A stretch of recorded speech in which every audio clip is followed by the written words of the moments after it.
পুলিশের আইজিপি মোহাম্মদ আলী হোসেন ফকির বলেছেন, একজন পুলিশ সদস্যের প্রথম ও প্রধান দায়িত্ব হবে জনগণের নিরাপত্তা নিশ্চিত করা, আইন শৃঙ্খলা রক্ষা করা এবং ন্যায় বিচার প্রতিষ্ঠায় নিরলসভাবে কাজ করা।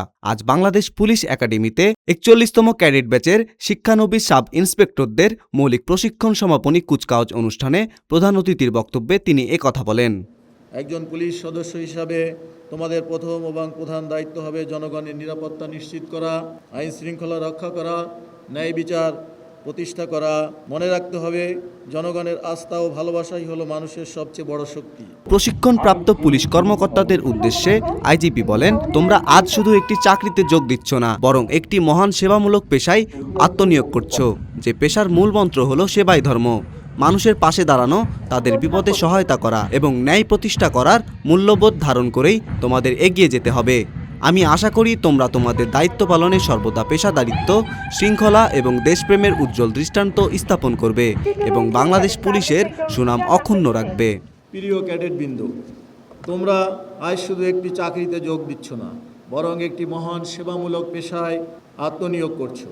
এই পেশার মূল মন্ত্র হলো সেবাই ধর্ম।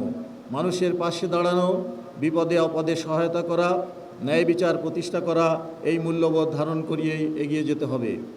আমি আশা করি তোমরা তোমাদের দায়িত্ব পালনে সর্বদা পেশাদারিত্ব, শৃঙ্খলা, দেশপ্রেমের উজ্জ্বল দৃষ্টান্ত স্থাপন করবে এবং বাংলাদেশ পুলিশের সুনাম অক্ষুণ্ণ রাখবে। এর আগে আইজিপি শিক্ষানবিশ সাব ইন্সপেক্টরদের অভিবাদন গ্রহণ ও প্যারেড পরিদর্শন করেন। পরে তিনি বিভিন্ন ক্যাটাগরিতে শ্রেষ্ঠত্ব অর্জনকারী শিক্ষানবিশ সাব ইন্সপেক্টরদের মাঝে পুরস্কার বিতরণ করেন।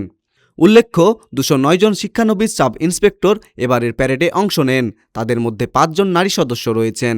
কুচকাওয়াজ অনুষ্ঠানে আরও উপস্থিত ছিলেন সারদা পুলিশ একাডেমির প্রিন্সিপাল জিএম আজিজুর রহমান সহ জনপ্রতিনিধি এবং সামরিক ও বেসামরিক বিভাগের বিভিন্ন দপ্তরের প্রধানগণ। গোলাম ওয়াহিদুর, ডেইলি সিটিজেন ভয়েস।